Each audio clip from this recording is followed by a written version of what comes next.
Capítulo 105. La significación esponsal del cuerpo y la condición esponsal de la alianza. Analizamos ahora la sacramentalidad del matrimonio bajo el aspecto del signo, cuando afirmamos que en la estructura del matrimonio como un signo sacramental entra esencialmente también el lenguaje del cuerpo. Y hacemos referencia a la larga tradición bíblica, y esta tiene su origen en el libro del Génesis y sobre todo en el 2 del 23 al 25 y culmina definitivamente en la carta de los Efesios 5, 21 al 23, y los profetas del Antiguo Testamento han tenido un papel esencial en la formación de esa tradición. Al analizar los textos de Oseas, Ezequiel, el Deuteronomio e Isaías y de otros profetas, nos hemos encontrado en el camino de esa gran analogía, cuya expresión última es la proclamación de la nueva alianza bajo la forma de un desposorio entre Cristo y la Iglesia. Ibidem. Así, basándose en esa larga tradición, es posible hablar de un específico profetismo del cuerpo, tanto por el hecho de que encontramos esa analogía sobre todo en los profetas, como mirando al contenido mismo de ella.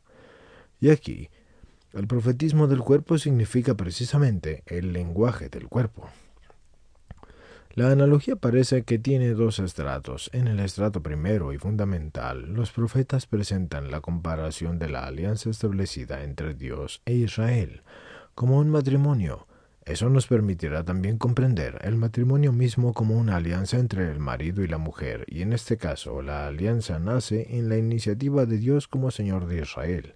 Es el hecho de que como Creador y Señor, Él establece la alianza y primero lo hace con Abraham, luego con Moisés, y atestigua con él ya una elección particular. Por esto los profetas, presuponiendo todo el contenido jurídico-moral de la alianza, profundizan más, revelando una dimensión de ella que es incomparablemente más honda de lo que simplemente puede verse, o de la del simple pacto.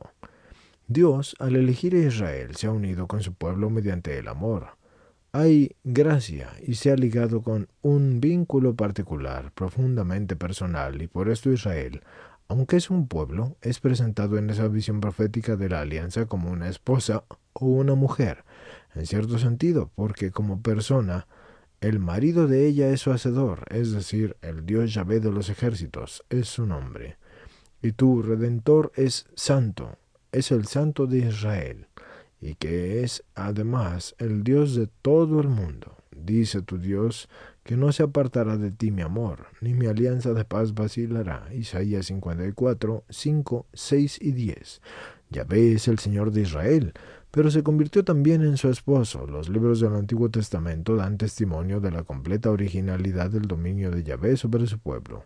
A los otros aspectos del dominio de Yahvé, el Señor de la Alianza y Padre de Israel, se le añade uno nuevo revelado por los profetas, y este es la dimensión estupenda de ese dominio, que es la dimensión nupcial.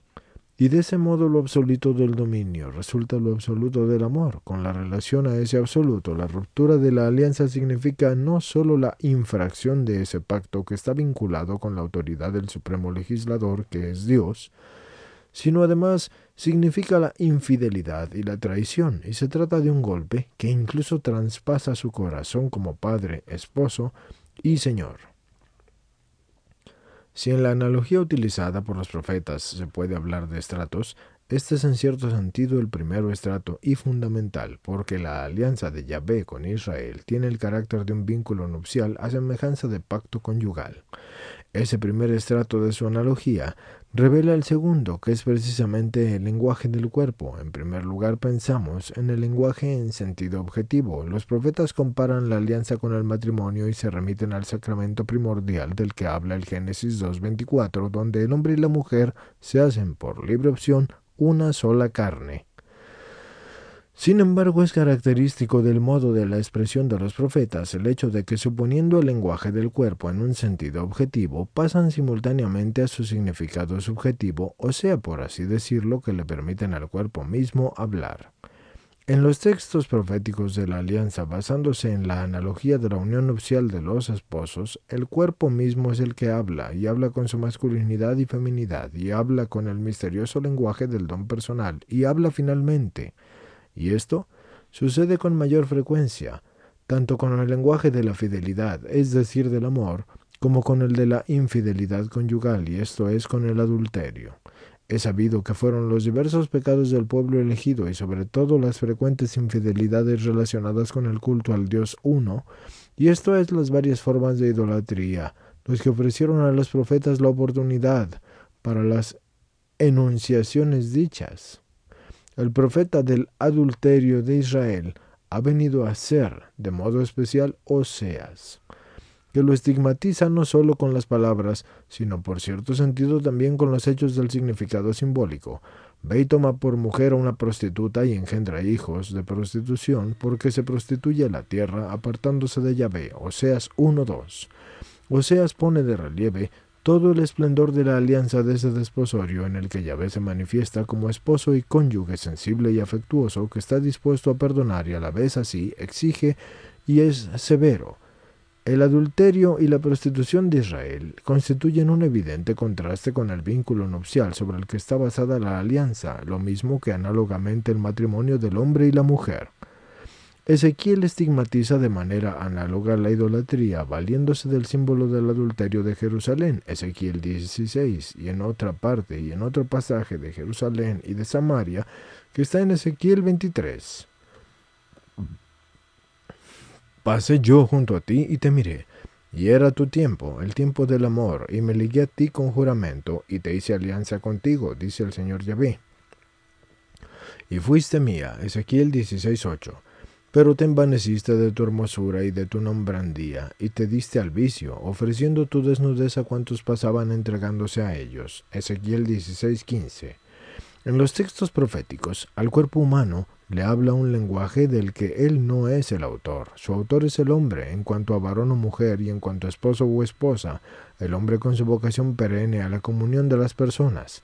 Sin embargo, el hombre no es capaz en cierto sentido de expresar sin el cuerpo este lenguaje singular de su existencia personal y de su vocación.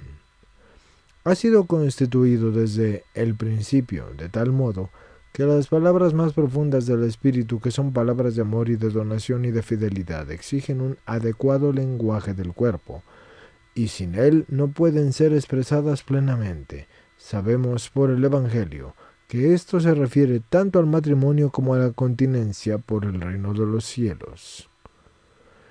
Los profetas, como portavoces inspirados de la alianza de Yahvé con Israel, tratan precisamente mediante este lenguaje del cuerpo de expresar tanto la profundidad nupcial de dicha alianza como todo lo que la contradice.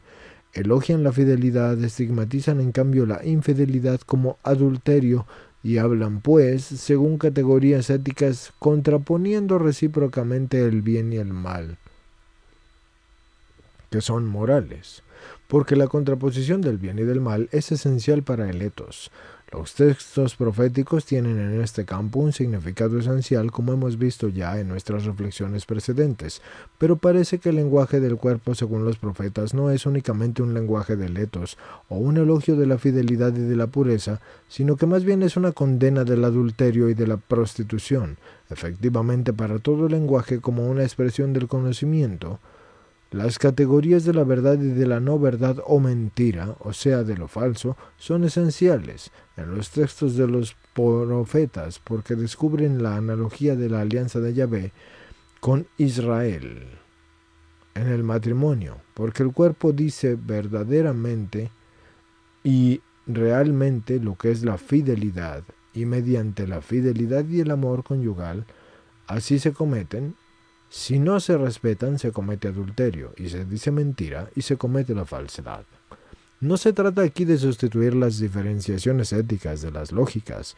Si los textos proféticos señalan la fidelidad conyugal y la castidad como una verdad, y el adulterio en cambio o la prostitución como una no verdad o mentira o como falsedad del lenguaje del cuerpo, eso sucede porque en el primer caso el sujeto, es decir, hablamos de Israel como la esposa, está concorde con el significado nupcial que corresponde al cuerpo humano, a causa de su masculinidad y feminidad, en la estructura integral de la persona. En cambio, en el segundo caso, el mismo sujeto está en contradicción y colisión con este significado. Podemos decir, pues, que lo esencial para el matrimonio, como sacramento, es el lenguaje del cuerpo. y esto está releído en la verdad. Precisamente, mediante él, se constituye en efecto el signo sacramental.